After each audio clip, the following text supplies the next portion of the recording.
Our sponsors. The Finkley Experience, an educational consulting firm that specializes in first-generation education, and which prepares high school students for college. For more information, visit their website at thefinkleyexperience.com. Father to Father Incorporated, a nonprofit organization that strengthens families through father engagement, with a goal to help men in our communities to be great dads. For more information, visit their website, fathertofatherinc.org.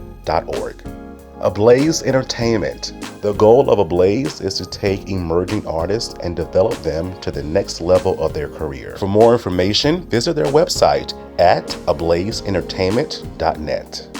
Thank you. On the next Michael Finkley, meet Hollywood's bad guy. Jasper Cole is with us as he talks about his incredible career and his role within Carl Weber's The Family Business. Fink fam, don't you dare miss this show. Next Finkley.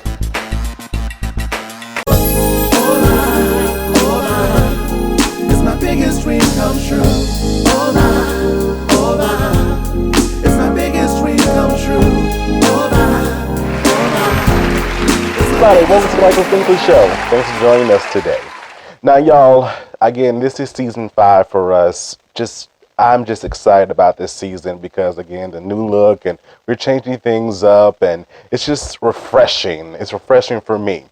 And I hope that it's refreshing for you as well. So you will see throughout the season that we will be talking to our guests and asking them about their biggest dreams. Have they accomplished it? Have they thought about their next steps in their careers, in their lives? So be on the lookout for these questions, and I promise you each of them will be different. Again, this is my biggest dream come true. So definitely listen to the song, our theme song about biggest dreams. So I would love to hear from you, Fink fam. What is your biggest dream? Have you accomplished your biggest dream? If you have not, what are those steps that you are gaining towards fulfilling your biggest dream? And if you have accomplished that biggest dream, what is your next biggest dream? Just comment below and let's have a conversation. I promise you, I answer back, and I love having a conversation with you all. So y'all, a week and a half ago, I decided, with my full-time job, as you know, I'm in education. So I decided to quit my job. It was, just to be honest with you and human with you, it was scary. But my faith stepped in and told me that it was going to be okay. I'm being guided through my faith. This is something that was way past overdue. And every job that I've ever had, I was miserable in. And yes, I love my students that I work with, and I love helping people, but just being there and, fulfilling someone else's dream. And I know that I have this going on when I get home. It was hard to be there at times. And so I let go of my job, and now I am fulfilling more so what I want to do. This show, my consulting firm, and what else that may come my way. You will know I love I was in a movie this summer as well, in the background, and that was really cool. And so looking more into doing that. I write songs, as you all know. So just fulfilling that dream, those dreams and desires that I want to see. In this season in my life, I am doing everything. I was having a conversation the other day, and I said to them that I want to be dried up when I pass away, because I want to leave all of my gifts that God has given me here on earth for others to enjoy.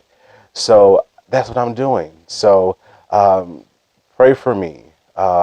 Send me encouraging words. We need them, but we know that at the end, through my faith, that everything is going to be okay. Through God, everything is going to be okay. So I'm excited about this journey in my life. And once I literally, y'all, I'm talking from experience, once I let go of my job, doors began to open immediately.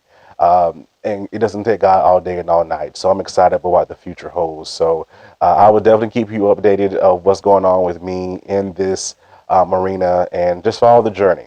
Follow the journey and tell others. And I hope that you're encouraged by this. And I'm just encouraged by telling it. So I'm excited about it. Thank you so much for the support. And I'm excited, y'all. I'm excited. I'm really excited. And again, I'm excited about this show. Continuing on with season 5 in our season premiere week, we have the bad guy himself, Hollywood's bad guy, Jasper Cole, with us as he talks about his awesome role in Carl Weber's The Family Business on BET. So don't you dare miss this, Fink Fam. Back in a moment. Next, Jasper Cole is with us. Back in a moment. This is comedian Eric Escobar, the Mexipino millennial, and you are watching Gold right now. You know why? Because you're watching The Michael Finkley Show. Stay tuned.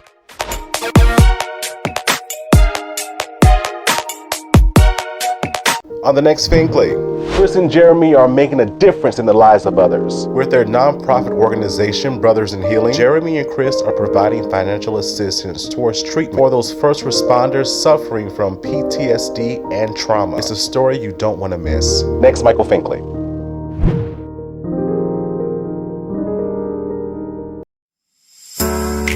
Hello everybody, it's Finkley from the Finkley Experience. We're an educational consulting firm that specializes in first-generation education. So we assist students with their college and career endeavors. We train school administrators on the state of first-generation students. And also, we partner with colleges and universities to assist with their first-generation population for easy transition from high school to college. So if you're looking for a presenter or speaker that presents on these topics and so much more, visit our website at thefinkleyexperience.com and learn about all that we do. We're looking forward to working with you.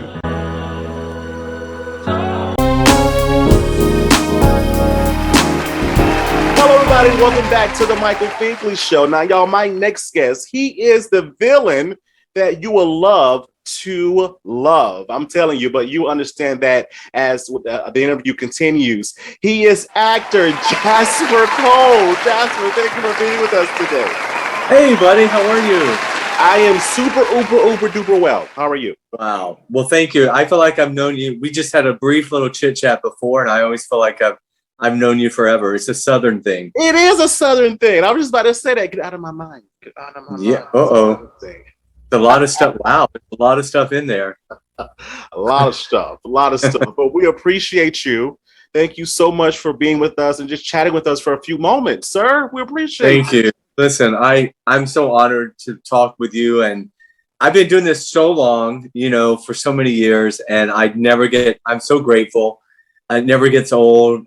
I always say the day that I'm not grateful, I need to get my ass out of here and go home. So nobody wants some bitter old thing around. Oh my word. Oh my right. Word. That's true.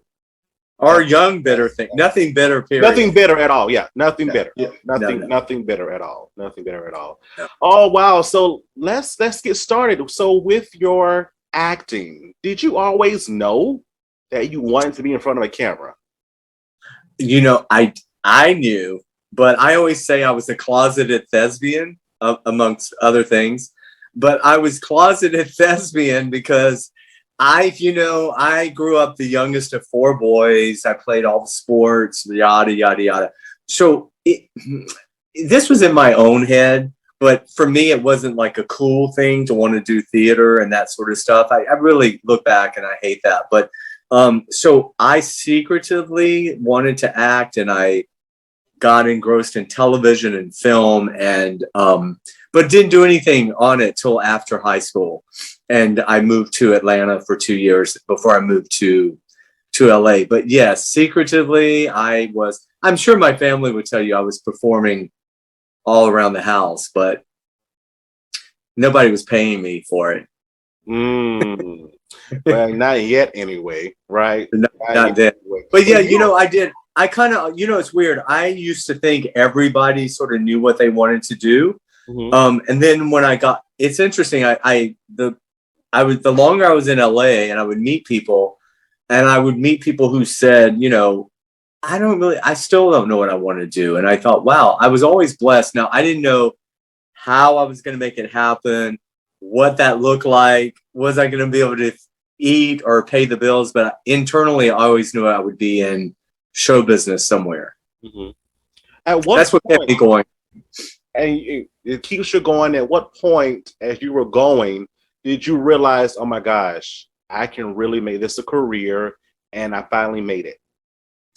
Well, I'm glad you brought that up because I've been on this like thing in the past year or so, only because this is my own thing. I came to realize one day, I was big about saying when I make it. And then I woke up at like 58 and people tell me, oh, you've got 100 credits and blah, blah, blah. And I suddenly realized, we're all making it all along and we don't realize it. Like we keep waiting for some aha moment, like, oh, now I've made it. And it's like, it's just, I really hate the word journey, but we've been making it on this path all along. But more importantly, there were little moments of work that would just let me know I think I'm on the right path. So just when I might be thinking maybe this is not working out, I would get a job. I would meet a celebrity, or I did 20 years of theater while I was also doing TV. And for me, theater was my greatest reward. But I would just have these encounters with other actors or people that would give me a little bit of hope. But I would say really around 1994, I got my first big TV pilot and made a big chunk of money. And I thought, well, because at that point I had been like a temp, an office temp, working temp jobs. And then I would go off and do a guest spot or a play or whatever. But that gave me the confidence to sort of just quit that job and leap forward into it. And thank God I've been supporting myself ever since. Thank God. Yeah. Thank God. And what I love about this story is that for our season 5, it's all about making your dreams come true, right? That is our theme for this season. And it's included in my theme song that I wrote as well. I guess let's back up. In your biggest dreams, have you reached that yet? Are you still striving for it? What does that look like for Jasper? Right. Well, I would tell you, when I thought I started out in comedy and I thought I was going to be like a sitcom star and I started in stand-up comedy. I came to LA with a play that I co-wrote with a girlfriend of mine in Atlanta, playing these two like buffoon talk show hosts.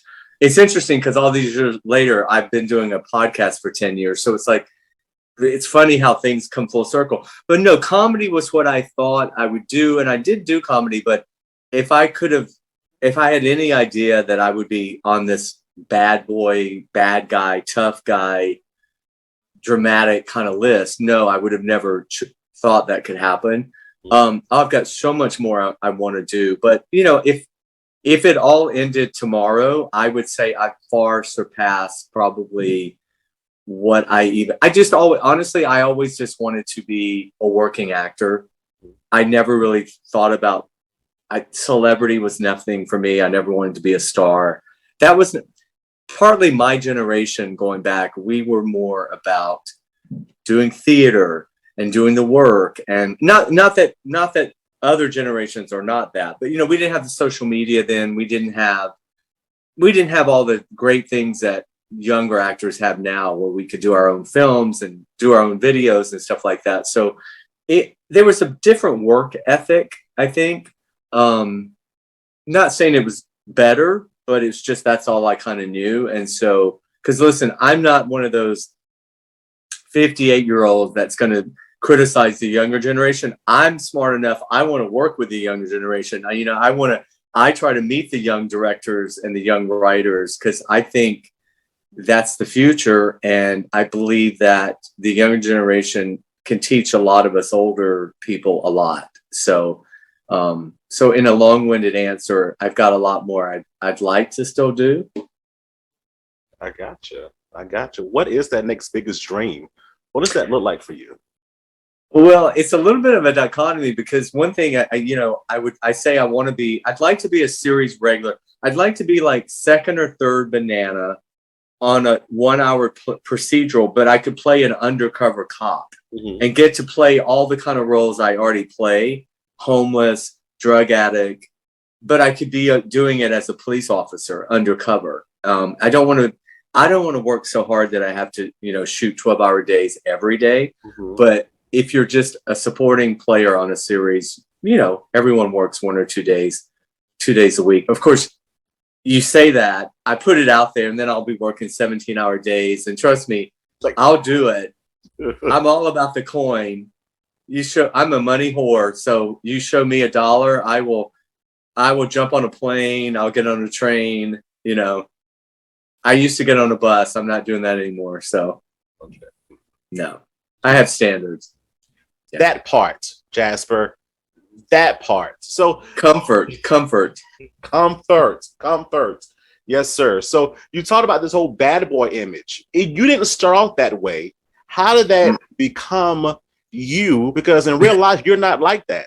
No, not at all. In fact, people still laugh. I mean, people laugh who know me because, you know, like me shooting guns and stuff is hilarious because as much as I've had to do it, I swear to God, every time they still have to show me again. It's like, bitch, didn't we just show you last time how to shoot a gun? I'm like, but I don't, you know, I'm that kid that shot the shotgun and it knocked me to the ground as a kid out. They took me deer hunting and I was sitting up in the deer stand reading a book and they're like, oh no, it's not for him. So to your point, no, I was like, always the best friend. I wasn't leading guy. I wasn't Hollywood good looking leading guy, but I was an extreme character. It wasn't until I turned 40 and I swear to God, I don't know what happened, but my entire face changed. My whole look changed. My face changed. Really? Yeah. I woke up like, it seems like literally all the baby fat went away. I don't know what it was, but I got cast on a series called Prom Queen. With Michael Eisner. It's one of the original first web series. And I played the evil stepfather on the show, which was a departure. I never got those kind of roles. And it got a lot of attention. And I was like, oh, wow, I can play assholes really well. So I started getting those kind of parts. And so I kind of leaned into it. I grew the hair out. I grew the beard. And I kind of had to rebranded myself in the industry because I had already been working about 10, 15 years at that point. So for the last 20 years, I really, 40, almost 20 years, I had to sort of consciously rebrand myself. And it worked. And I'm so grateful to be typecast. I know a lot of actors don't want to be typecast, but TV and film, you kind of want to get typecast. You want to get on a certain lane. You know, I tell young actors, if you can early on pick the lane that you want to be in, which kind of roles you want to play. You know, we think as actors, we can play it all. And that's where you can go on stage maybe and stretch. But in TV and film, producers really need to think of you as a certain way. And it may seem limiting, but that's how you build the TV and film career. You know, like if you look at people like Danny Trejo, it's so funny. I don't know if you know, Danny's a character actor from Machete, and people think I'm Danny all the time, and it's hilarious because we really don't look anything alike. Maybe it's the ponytail, but you know, Danny plays those characters, and he's now like 75. That's the other thing. People think I'm Danny. I'm always like, okay, he's 75 and looks amazing. So is it, you think I'm 75 or he looks 58, but whatever. I love Danny Trejo. I would, you know, I give him full props. So, but that's what happened really. I just got blessed to get on this list of bad guys. And I'm surrounded with these other amazing character actors that we all used to show when the auditions were in person. They're not anymore. They're self-tapes. You know, that's the thing I miss most is not seeing my buddies at the audition. So supportive. The character actors are really supportive of each other. Wow. That's something I don't hear often. I've interviewed a lot of actors, actresses, and I never hear about that support, collaboration type thing. I didn't even know it existed in that world. How did you become that blessed to experience something like that? Well, word on the street, word has it that the leading guys are not as supportive of each other. I mean, I just hear it with my buddies, and I do these interviews all the time, and a lot of them will say all of the bad guys that they interview seem to be like some of the nicest people ever. I'm not saying that well, let me just tell you this. It's a running joke. Every set, the hair and makeup trailer has all the tea, all the shade, all the gossip on any production. And That makes sense. and let me tell you, some guys can be bigger divas than the women. I mean, truly. I heard that. About their appearance. I mean, the great thing about playing my parts, if I look bad, I can never look bad as in person as I usually do on screen. So it's a blessing. Like, people will say to me, "Oh, you look so much better in person." So, I don't have that vanity on camera like the leading guys have to have. I got you. I get it. You said it before too. You have so many credits under your belt, over 100. You're in this, that, and the other. How do you pay it forward to the future actors out there that may look up to you?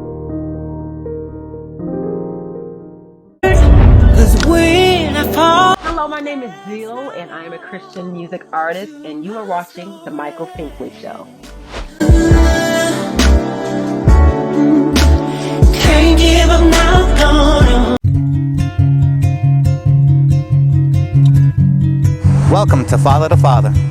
The mission of Father to Father Charleston, South Carolina is to help fathers in the Low Country area of South Carolina to be a positive and consistent presence in their children's lives. Father to Father provides community-based programs and support groups for fathers free of charge. They also help fathers connect to other resources they need so they can meet their responsibilities and secure their parental rights. Father to Father offers job coaching and employment connections that benefit fathers. Father to Father is a resource for local organizations that want to provide family support and father-friendly services. If this program is a fit for you, visit our location in North Charleston, South Carolina, and meet our friendly staff here to help and assist. Or visit our website at fathertofatherinc.org.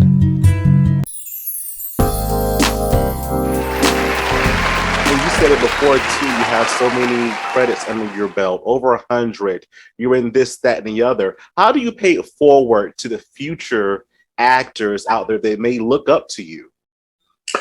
Well, a lot of people don't know that I'm a manager, and I've been a manager also since 2002. Mm-hmm. And I produce, but I feel part of what makes me a really good manager is because I'm still in the game as an actor. A lot of managers used to do it 20 years ago, but I'm still in it. So when I'm working with my clients, I feel like that's sort of me paying it forward because I love the management side. I generally just produce with clients, so they're also like friends of mine. But when I do take on a young actor, I do give a big.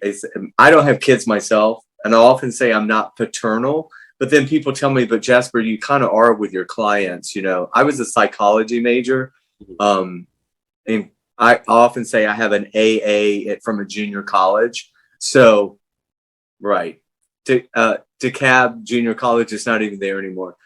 But I love psychology and I love talking to people, which is, I think, why I like interviews. I like doing my podcast where, I have to be careful. A lot of times in interviews, I'll turn it around and start interviewing the host. So,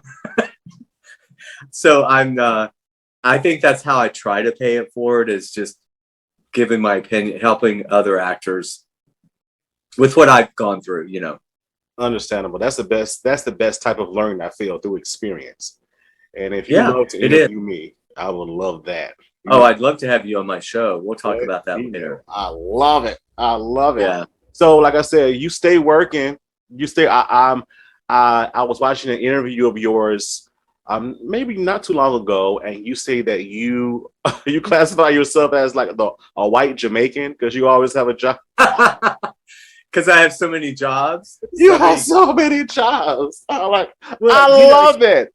I came to town, as I mentioned, when I came to town in '87 with my dear friend Becky from, we had produced the show in Atlanta. I was 23, but we produced the show, we wrote the show, we started the show.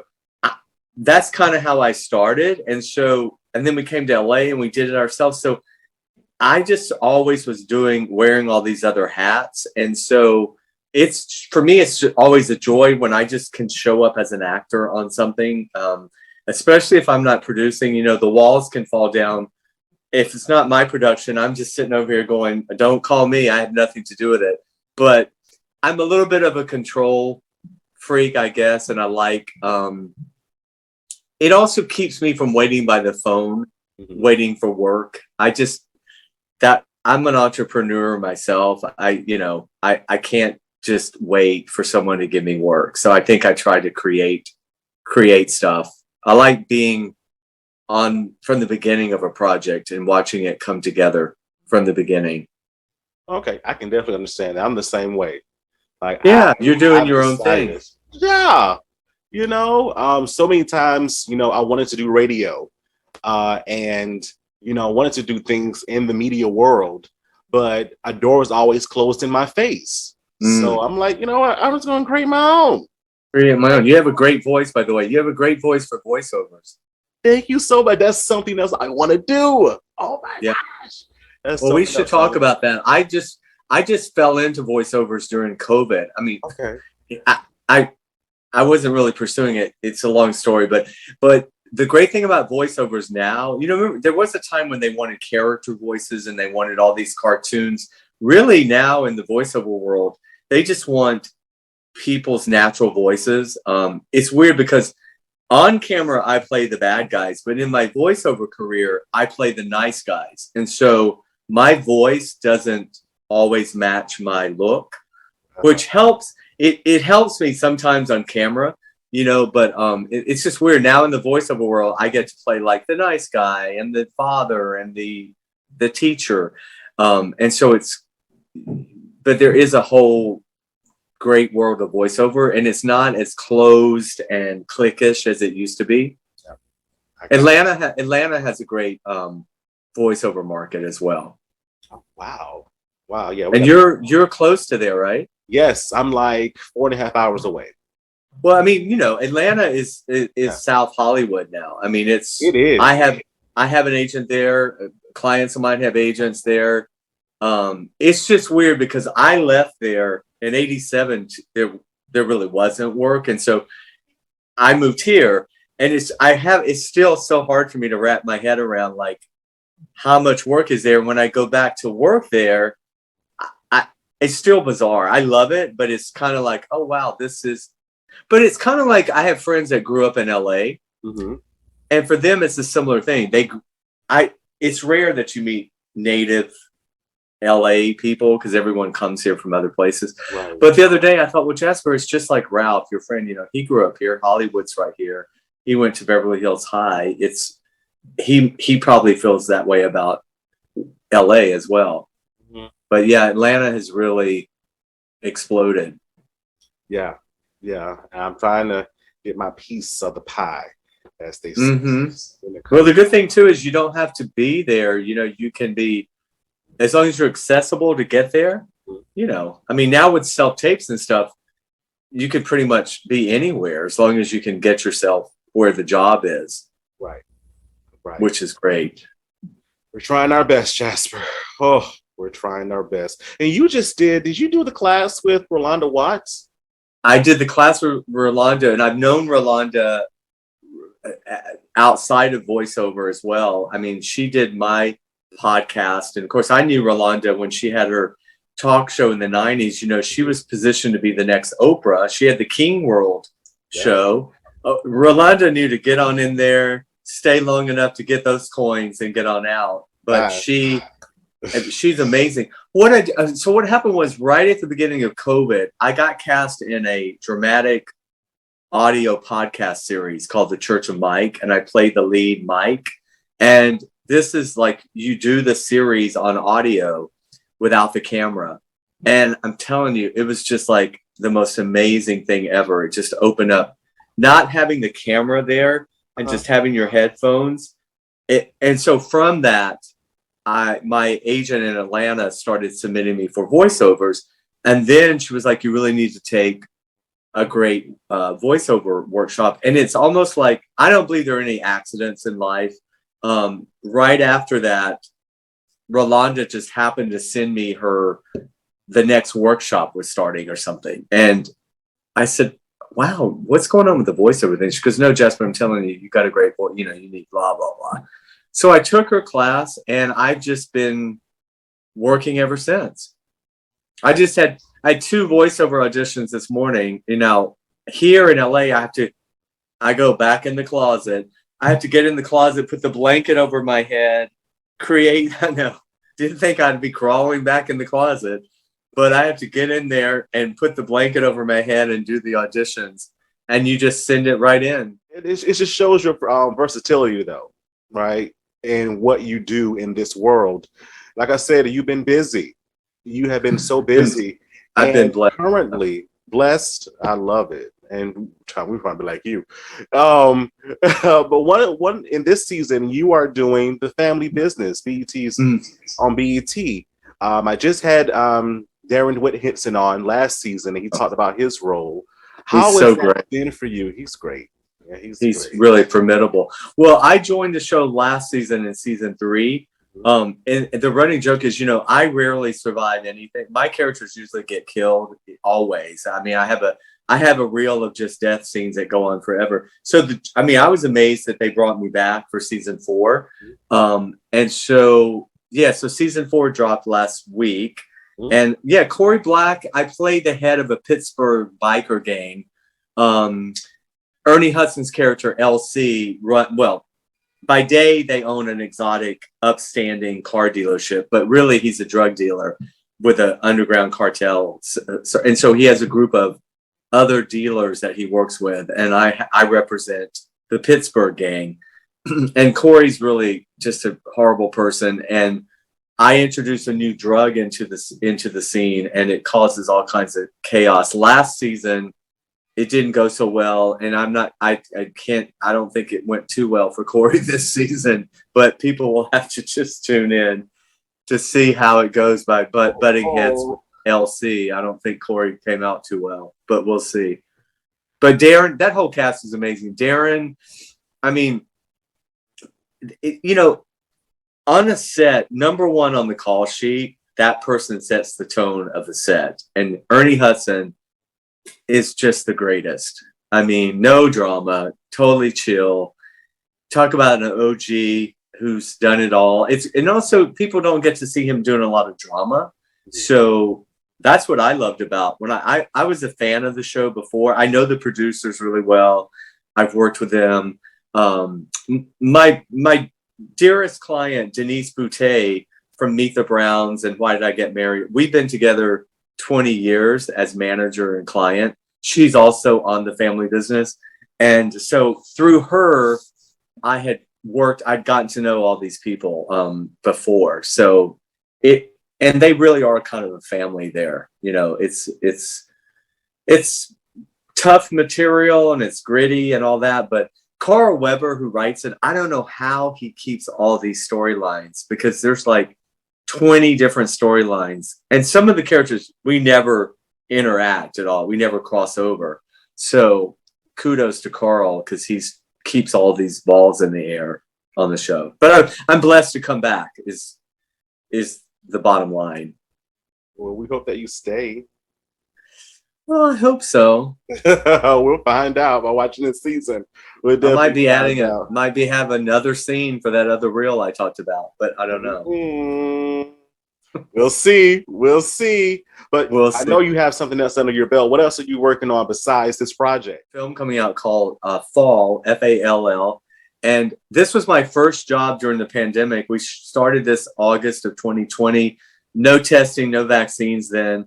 The whole thing was shot outside in the desert. These 2 amazing lead actresses, Virginia and Grace, they carry the whole movie. They're trapped up on this platform. Most of the movie, they're up on this big tower and they're harnessed in. And my character is down on the ground, thank God, because I don't do well with heights. But it's the kind of character, if I talk about him, it'll give it away. But you can imagine they hope I'm there to help them. And, you know, I don't know if that went so well for them either, but I show up in a moment to hopefully help them out. and I don't know what happens. But I mean, here's the thing. We went back and shot a year later in 2021. And so this was one of those projects I thought, well, who knows if this will ever come out. Lo and behold, not only is it coming out, it's Lionsgate. It's a big summer movie in the theaters. What is that role that you still want to pursue in your future? Yeah, well, I kind of hinted at the TV thing with the undercover cop, but I really want to do a big comedy that's where I'm actually playing a funny role. Like I've done lots of comedies, but I'm not the funny guy, right? I mean, I'm the bad guy. So I really would like to be more comedic. I have a series coming called Kombucha Cure that's coming in September where I produced it. Yeah. And I play Theo, who's this quirky he has a pet pig and he's funny. I hope more people will see me in those kind of roles. I mean, he's still a little creepy, of course. I can't change all this, but he's lovable. He's lovable and quirky and funny. Do you remember, well, the old Newhart, the second Newhart show had those three dumb guys that were together. They were like three character actors. Theo's a little of that sort of, we would say he's maybe not all there. Something, he ain't right in the head, as they would say. Bless his heart. Bless his heart.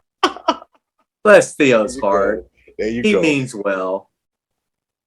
His mama's really sweet. Which really means he's crazy as hell. Put him on the front porch in a rocking chair and let him rock. I always say, crazy as a bag full of cats.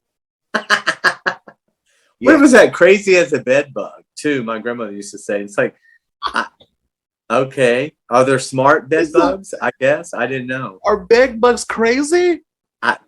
Who wants a bed bug anyway? I don't want to find out. Yeah. I don't want to find out. No, I don't want monkey pox or anything else. That part. Yeah. It's 2022. That part. Monkey pox, I guess, is the new bed bugs. So I don't want to find out. Kind of gross either way. Y'all could be great with that. I don't want to find that out. Yeah. All that you have done within these decades and growing in the craft, what have you learned about yourself in this path? That's a great question. I think I've learned that I'm probably a lot stronger. You don't know, because it's been, like in everything, it's a crazy business, right? And there's so many ups and downs. And I think I've learned that I really do have a real strong work ethic. When you're the youngest kid in a family, we get branded a lot of times with being the spoiled baby or you know what I mean? Being the one that's taken care of a lot. So my girlfriend, Becky, my friend at the time that I moved here, she always reminds me, I was 23 and I said to her one time, you know what? I want it to be as hard as it can be, because then I'll really appreciate it. And I said to her the other day, why didn't you just bust me in the mouth when I said that and be like, bitch, say you want it to be easy and fun, because I said it to the universe and it was pretty hard. There were some hard times. I think, God, I should have just thought, because see, I was that young. I want to suffer for the craft. Now I'm like, suffer. I'm not suffering. But I was dedicated. Right. I should have been medicated, but I was dedicated, I guess. Well, you're still dedicated, but with a different mindset. Oh, I'm dedicated in first class. This is a hard one for us to get to. We're exactly where we're supposed to be in life. And that's really hard sometimes, because a lot of times we think we should be here. Much further, yeah. And we're not ready yet.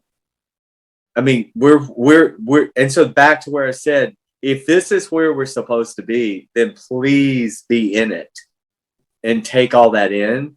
But I used to be 1 foot here and the other foot over here, because I knew this couldn't possibly be where I was supposed to be. I know I'm good enough to be over here.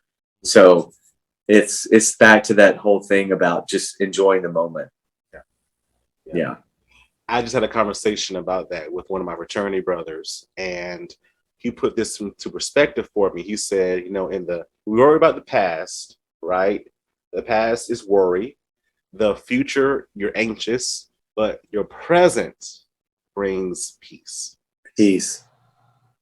It's true. And a lot of this, it does come with experience and age. And so, of course, a lot of things you just have to go through your 20s, right? They're just things in your 20s you have to go through. 30s, every decade has a certain thing. But I, for years, have been sort of devotee to A Course in Miracles, which is a spiritual book or whatever. But Course in Miracles says there's only love and fear in life. So in every situation, we're either looking at something, we're coming at it from love or from fear. And it's like, you're going to have to go through this situation regardless. So make a choice. Am I going to go through it with peace and love and get to the other side? Or am I just going to be a hot mess you're going to have to go through it. It's not going to change. So decide in that moment, am I just going to, because I learned now things don't happen to us. They happen for us. But that it's hard sometimes when you're in it to say, wow, this is actually good for me. I don't know what that's going to look like, but later I think there's a reason for it. It's really hard in the moment though, when, when you're just in it and you think, F that, how could this possibly be good? So we have to change our perception of things that are happening. And then you die. So we talk all this stuff and we work on ourselves and then you die. So tip your waitress, everyone. Try the liver. I'll be here all week. Thank you. Jasper, tell the Fink fam how they can find you on social media.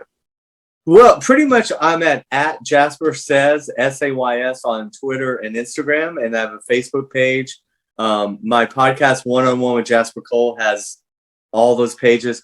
Or just go to jaspercole.com. We keep the website really updated. So pretty much there's links to the podcast. There's links to my stuff that's coming out, and you can stalk me. I'm looking for a good stalker. So, listen, you need it's good press to have a stalker. That part. Yeah, as long as they don't ever find me. I like to be pursued, but not caught. You can stalk me on social media. That's good. Okay. That's fine. Tell everyone that, right? Stalk Jasper. Stalk Jasper. I'm always playing stalkers, so it's nice to be stalked. That's the moral of the day, people. It's always good to be stalked. It's always, put that on a shirt. It's always good to be stalked. Yeah. Okay. Gotcha. Thank you, Jasper, for being with us. It is such a pleasure to meet you and to talk to you. I could talk to you forever, and I'm gonna reach out to you about being a guest on my show. I would love it. Thank you again, Jasper. Thank you so much. Big fan, don't you go away. Back in a moment.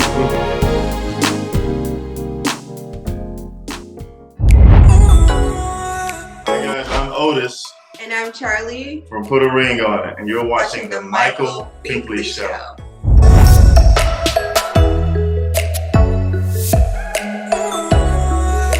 CTR Media Network was created for today's podcasters.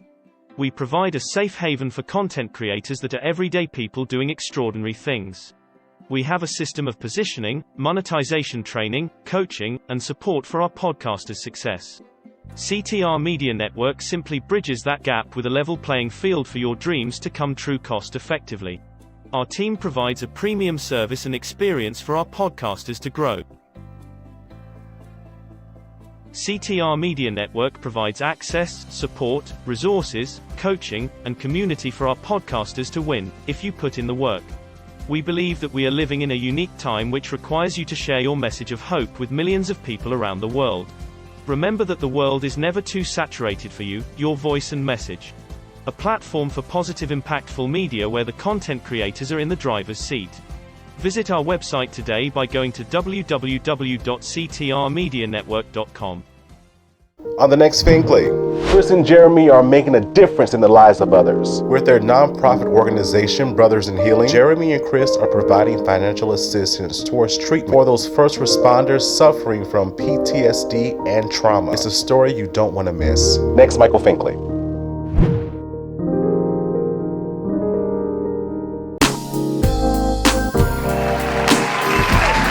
Everybody, welcome back to the Michael Finkley Show. I hope that you are entertained. This is a very funny interview. I love Jasper Cole. Thank you so much for being with us.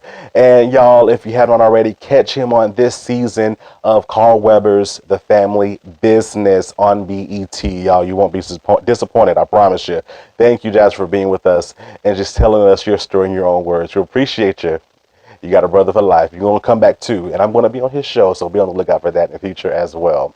If you haven't already, please subscribe to our YouTube channel, The Michael Finkley Show. Rename it notification. We'll see you an email saying, hey, new content's uploaded.